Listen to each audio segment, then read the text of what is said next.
Pansin mo yung mga party list ng mga maiingay sa confidential fund. Lahat sila ngayon, tameme. Oo, quiet sila ngayon. Medyo tahimik nga sila ngayon. Baka busy sila.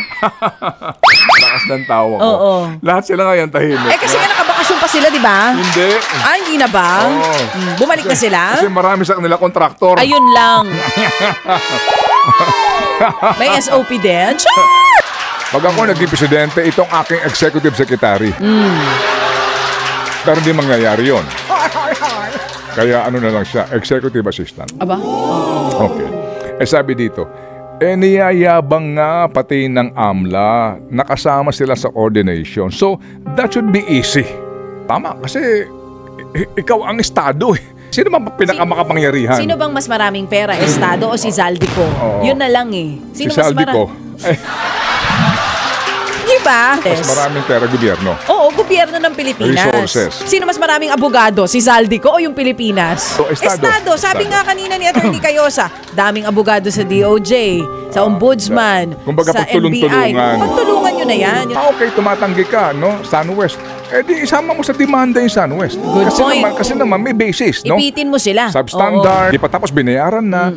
Yung mga yan, malamang mga napag-uutusan lang. So papayag ba sila magpakulong? Di-demanda mo nang magsalita na yung mga yan. Kung gugustuhin ho ng Estado. Niyayabang nga nila pati ang AMLA kasama sa coordination. So that should be easy. Unless pakitang tao and token effort lang as expected.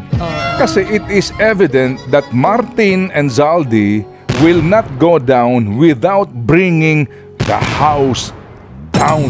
Ha? How?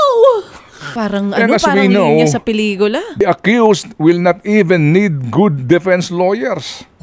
If the cases being filed are originally meant only to create noise and achieve political objectives, pakitang tao lang ang lahat. Matalinong tao ito. Tama naman yung sinabi niya. Ito, observer ito. Pwede rin ito ma-interview bilang isang political analyst. Bukas agad. Kasi nga mga kapatid, eto halimbawa lang, asan na si Maynard? Ba't mo sa akin tinatanong? Hindi nga kami close si Maynard. Pero isa po yan sa mga nababanggit ni Bernardo. Si Maynard mo. Mamaya po, babasahin natin yung ilang statement dito just to refresh you Kasi po kahapon talaga confident si attorney Pwede bang iparinig na natin ngayon? Parinig mo na. Itong bahagi po ng statement ni attorney Rondain. I'm telling you now, walang ebidensya. Hindi dapat ma-file. Walang ebidensya. Walang ebidensya. Hindi dapat ma-file. Walang crime. Yung kliyente ko, kliyente namin. Again sabi nga ni attorney Cayosa, ako, I recommend that guy to be the next DOJ secretary. Si Atty. Cayosa. Mahusay, no? Magaling. Yung nga lang, kasi it's a political appointment also. No? Anyway, so sabi nga niya, huwag niyong sisihin yung abogado. Ginagawa lamang ng abogado yung trabaho nila. Tama. Kaya nga po, ayoko naman din pong paniwalaan at isulong yung minumungkahin ng barbero ko. Sabi niya, bossing, pwede bang, alam mo, yung mga kitang-kita mo na naman na guilty. Yung mga inaakusahan. Pero pinagtatanggol pa rin ng mga abogado. Sabi ko, yung sisihin niya kasi yan ang trabaho nila. Ipagtanggol ang kanilang mga kliyente na mapawalang sala. Paano yan kung talagang guilty nga yung kanilang kliyente pero ginagawa ng paraan para makalusot? Sabi ko, ganoon talaga ang proseso.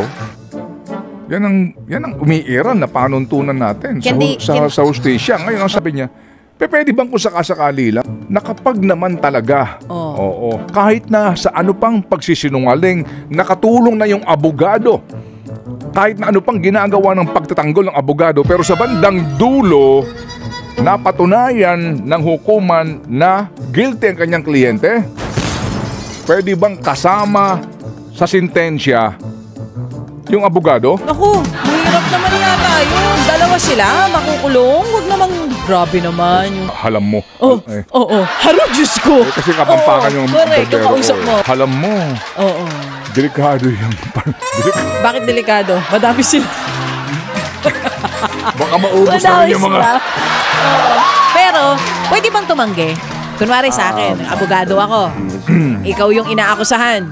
Pero kita ko na guilty ka. Pwede ba akong tumanggi? I'm Pwede. sorry, I cannot accept your case. Pwede. It's obvious. Kasi Hindi ko kaya, hindi kita kayang ikaw ipagtanggol. masunurin Oo. doon sa code of ethics ng mga abogado. Oo. Kasi basically naman, ang kanilang sinumpaan dyan na hindi sila magsisinungaling, ha? Hindi dapat tinuturuan ng abogado yung kliyente na magsinungaling. Ang papel ng abogado is to see to it na yung karapatan ng kliyente ay hindi pinagkakaiba. Yun, basically yun. Hindi yung kasama ka na sa paglusot, tumutulong ka na makalusot. Ang iyong main responsibility is to see to it that all your rights ng iyong kliyente ay hindi tinatapakan. So, pwede. Yun sa papel. Oo. Tumumpa pala sila na hindi sila magsisinungaling. Pwede palang tumanggi. Pwede tumanggi. Kasi kumalit ang bayad. Joke. Ikaw talaga. Hindi, sabi ko, hindi naman ako pwede yun. Kung kasama na yung abogado sa pagmamaniobra para makalusot yung guilty na akusado, sabi ni Barbero, hindi pa pwede yun. Eh di, bigyan na natin ng discount. Ano na namang discount? Discount? Paano ang discount? Eh kung ang sentensya doon sa akusado, habang buhay na makakabilanggo, Sa abogado. sa abogado, 1 degree penalty. Lower. Lower. 1 degree lower. Alam mo Babel. yun, kako, ha? Kung sino man yung barbero So mo. habang buhay na makakabilanggo, Oo. 20 years 20 sila years abogado. siya. Kalahati lang. May discount. Pwede maging mambabatas yan. Kaya lang kapag sinulat niya yan, walang asasang-ayon. Anong distrito bill o party dito? list? Eh di barbero party list.